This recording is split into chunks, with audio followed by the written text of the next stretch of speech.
Thank you so much. I'm going to start by telling you about one of the most terrifying moments of my life. And I just learned, because I was watching Scott's presentation, that makes me vulnerable to you, which means that we're all now friends. It was 2009, and I was having a nap. I was having a nap in the passenger seat of my car. My husband was driving. We were on the way home from a community event, and I was relaxing. The sun was streaming through the window, and all of a sudden, seemingly out of nowhere, I had a panic attack. It was my first of my life. And I woke up kind of from this nap in this state of total distress, my heart racing, feeling like I couldn't breathe. And I grabbed the handle on the door to sit up, to look out the window, to see if I could roll the window down to get some air. And it was in that moment that I understood something for the first time. Where I was at the exact moment when I was having that panic attack was a moment where I had almost died in a car accident 6 months earlier. I had gone from unconscious to having a panic attack, my body telling the story of remembering what it was like to take that particular drive. And I asked myself, following that event, maybe my fear is actually a good thing. And if it is, what does that mean for me? So 6 months earlier, what had happened was I was on the way home from a community event. It was the middle of the winter. Where I live, that often means that we get black ice on the road. I was driving over an overpass, and along with 17 other cars that night, got into a car accident on the top of the overpass. Now, this overpass was the only road in and out of a particular community, so all the cars that were trapped on the overpass or had fallen off the overpass were there for hours waiting for emergency vehicles to get there. Because one of the cars that had gone on the overpass ahead of me had actually knocked the railings off the overpass. The two front wheels of my car were hanging over the edge. And for hours, I was in my car waiting, wondering if this would be the place that I would die. So as I tell that story, you probably saw this coming. I'm a psychologist. I'm going to ask you what's happening for you as you listen to this. See if you can notice what's happening in you. Maybe take a moment just to connect back in with yourself. Is there something that you feel when you hear me tell that story? And maybe another piece to this too is, where did your mind go? Notice that those are different things. What our bodies do and where our minds go, they're related but different. Do you have a sense of what you started thinking?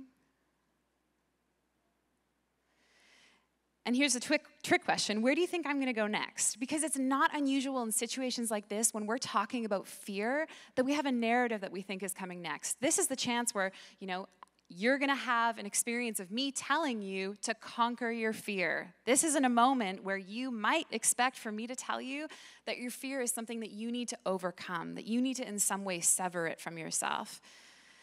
And so I want to just kind of give you the playbook ahead of time, that's actually not what I'm going to do. I want to invite you to do something that I do, something that I did, which is to be in relationship with your fear. And what that means and why it matters, we can talk about it in a moment. But just to kind of give myself a little bit more credibility in saying that, because it might be a different approach than what you're used to, we now know neuroscientifically, we now know functionally that it is actually not healthy for you to try to conquer your fear, and in doing so, sever something important from you, from yourself. It actually creates a fragmented relationship inside of you to try to make your fear go away. And the whole reason that you're here is because you want to build communities worth being in. But it's really hard to do that when we have severed community inside of ourselves. So learning to be in relationship with parts of ourselves that we have distanced from, that we have been afraid of, is one of the places that we can start when we want to make communities that people want to belong in. So I want to share with you a little bit about fear, and these are the things that I think kind of get our cognitive mind really on board with the kind of the other stuff that's coming, kind of the love stuff that's coming. What I want for you to know about fear is that it is totally essential for us. We actually couldn't live without it. So just from the ground up, fear needs to be here for us to be here. Just imagine a world without fear. It's the thing that if you were about to step off the sidewalk onto the street and there is a car coming at you, it is the thing that propels your body to jump back on the sidewalk. We wouldn't be here if there wasn't fear. But it's uncomfortable. And it's actually meant to be uncomfortable. It's meant to stimulate us to do something. It's meant to help us make change or create action. So it's meant to feel difficult to be with. But there are other reasons why it's uncomfortable. Some of the reasons why it's uncomfortable I'll get to in a moment. But I also wanted to name that fear is actually different than the things that we are afraid of. So when we talk about fear, you might at first glance say, okay, she's probably talking about spiders or heights or public speaking or something like that, starting a business. But actually, fear wants an object. Fear is usually directed at something, but it is ours. It belongs to us. It lives inside of us. And it is a really important part of us moving through the world. Now, I won't get super into the technical pieces of this, but fear, in terms of how we conceptualize it psychologically, we want to think about fear as being a core emotion. And what that means is that it is wired into you from birth. It is in your body in the same way that digestion and swallowing are in your body. And trying to get away from it causes serious damage to us. So core affects, sometimes we think about them as being the experiential arc between the problem and the solution. If danger is here and safety is over there, fear is the arc that will take us from one to the other. So we want it to be in place because it's going to move us into a position of being safe. But here's where we get into the challenge with fear. It is something that's really misunderstood by us individually and collectively. Not that we don't know what it feels like, but how to be in relationship with it is something that's unusual. And because it's essential to us when we try to control it, generally that doesn't go well for us. Some things start to happen in our body, and because emotion lives in our body, sometimes our body starts to speak up and tell us, you're not paying attention. You need to pay attention. You need to listen to me. So when we try to control fear and we try to distance ourselves from it, generally that doesn't go well. So I want to show you what this means. Let's take a moment to imagine that you are your conscious mind. Collectively, as the audience here, you are a unified mind. And there's also something scary in the room. Let's just say, for all intents and purposes, it's a bear, and the bear is over there. And I, over here, will be your fear. So you, conscious mind, are going to be the object of my kind of efforts. I'm going to be trying to get your attention to tell you that the bear over there is in the room. And what that might sound like is, hey, are you paying attention? I need you to be paying attention. There's something really scary over there, and I need you to know that it's in the room. I need you to take care of it. And if we don't pay attention, right, if you were to continue to ignore me, probably what would happen is I would get louder. I would start knocking shit over. I would be screaming at you. I would be doing everything that I could to try to get your attention. That's a rudimentary example of what we're talking about when we talk about fear, but let's level up a little bit. Because sometimes the bear is there, and I chose bear because that generally is something that would probably be dysregulating for us if we saw it. We would have some sort of activation response in our body that would tell us we need to do something about it. But where it gets trickier is that sometimes it's not the bear. Sometimes it's a memory of a bear. Right? Sometimes our body is remembering that a bear was there, and it gets really freaked out. And that's usually what we call trauma, right? The memory of it is alive inside of us, and we think the scary thing is there even when it's not there. But what about if it was never a bear? What about, let's just say, for example, it was early 2020 and someone you love got COVID? What about if it's working on your childhood trauma? What if it's actually getting the thing that you want? There are all sorts of things that we have learned to feel fear about, but don't necessarily have this demand the same kind of intensity as the bear. So what do we do? And I want to ask the question, of all the examples that I gave to you just there, what do they all have in common? It may be that what they have in common is that they are a reminder of something that we have already been through that terrified us. that they themselves aren't actually dangerous, but they are the thing that reminds our body that something was really, really hard for us. So the thing that they might have in common is that they remind us of something, and that thing itself was really, really painful. So we can be afraid not just of the things that are dangerous in front of us, but the things that have already happened that have been scary for us. And usually what that means is that we're afraid of the pain that those things caused us. But there's a reason why those things are so scary. There's a reason why that pain was so painful. Because usually that thing that we had to face that was really scary, somehow we were alone with it. Somehow the thing that felt really painful, we didn't have accompanied in a way that would teach us that we could get through it without severing something of ourselves. This is as Freudian as I get tonight. I promise you, it won't get worse than this. But we reenact internally what was done to us relationally. So often we distance ourselves from the thing that we think is awful because in some way someone distanced themselves from us when we experience that. We replicate internally the avoidance of the things that are scary because we were shown that that's an appropriate way to deal with the things that are hard. We carry around the strategies that we were shown. But if you could imagine that it was someone that you love who was up here saying, I need your attention. This is not okay. Are you seeing this thing? This is not okay. I'm terrified. My guess is that if you knew that it was someone that you love who was saying those things, you would know exactly how to turn towards them.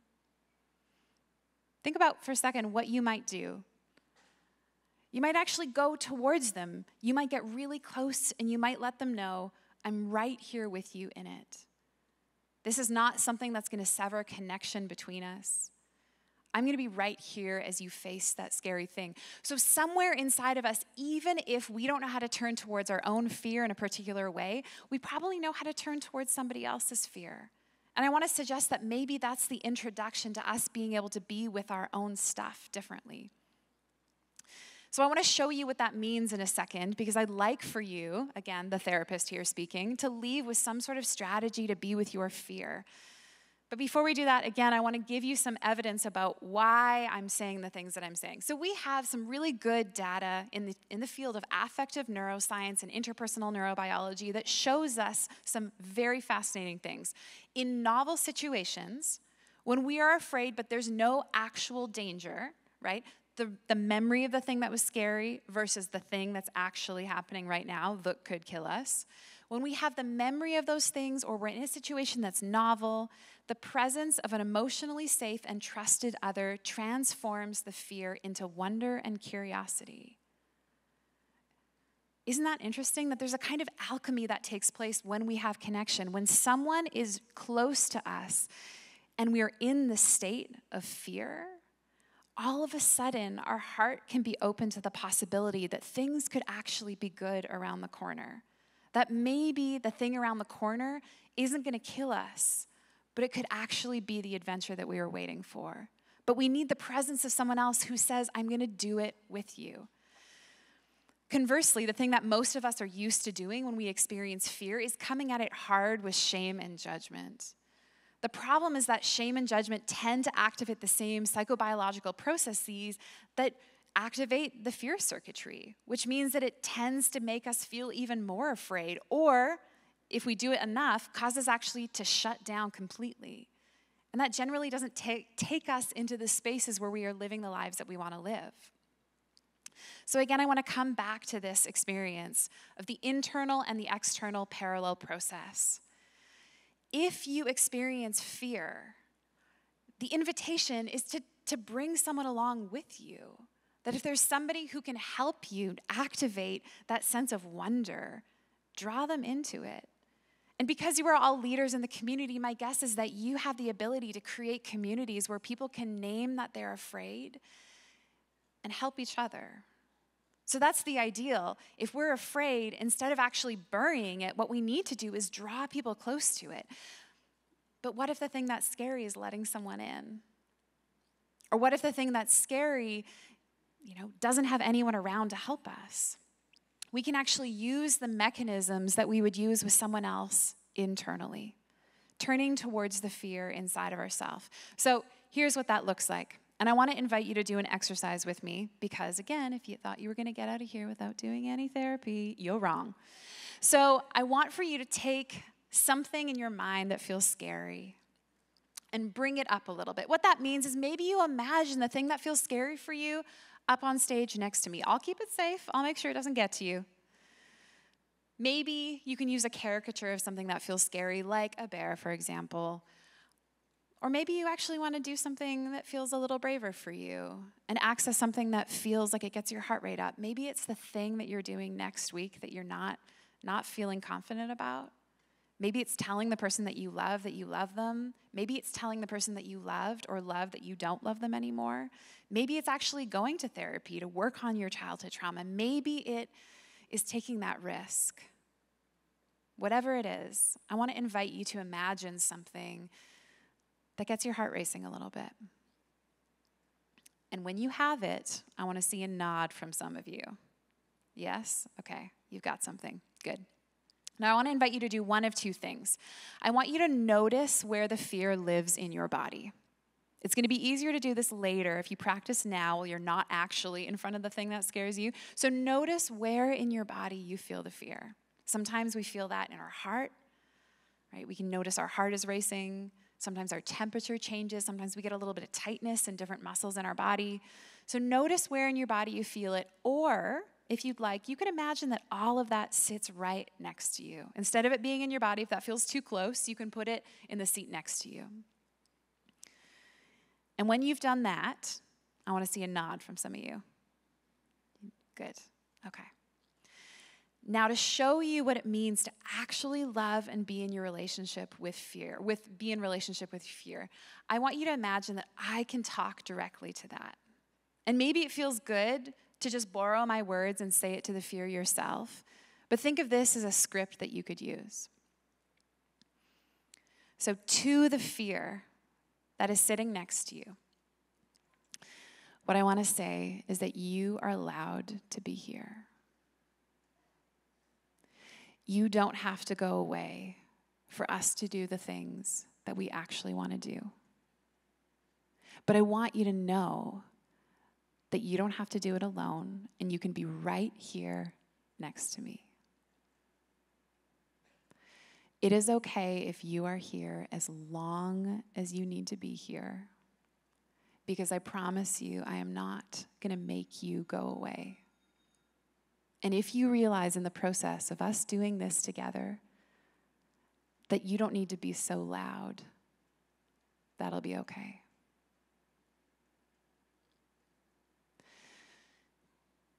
Notice what that was like for you to have me talk to your fear in that way.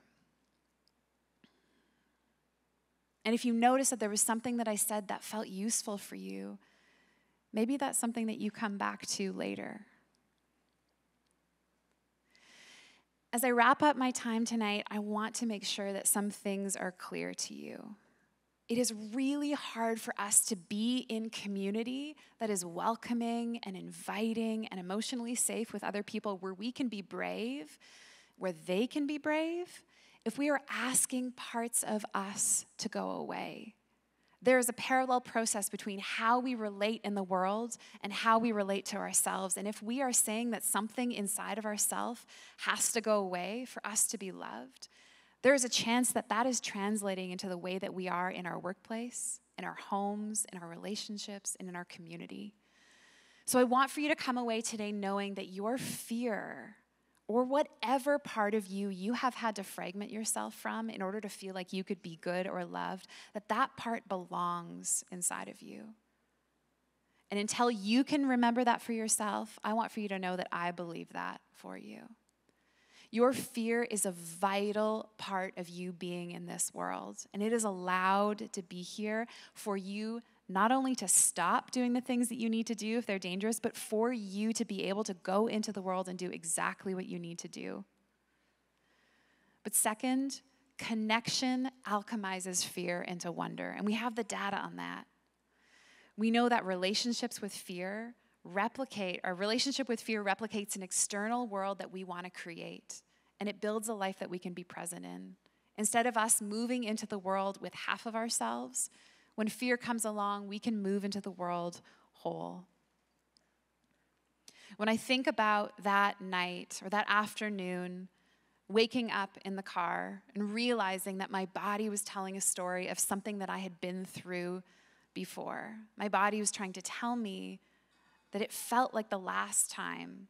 The grooves on the pavement, the rise of the overpass, all of that was stored inside of me. And it was my body's way of saying, we don't want what happened before to happen again, so be on guard. And what I wish I could have said to myself in that moment that I now know how to say, and I want to invite you to say, is thank you. Thank you. I am so glad that you are here. And it is because of you I can be whole in the world. So I want to invite you as I end tonight to ask the question, what if I love my fear? And to ask the follow-up question, how will that change who I am in the communities I create? Thank you so much.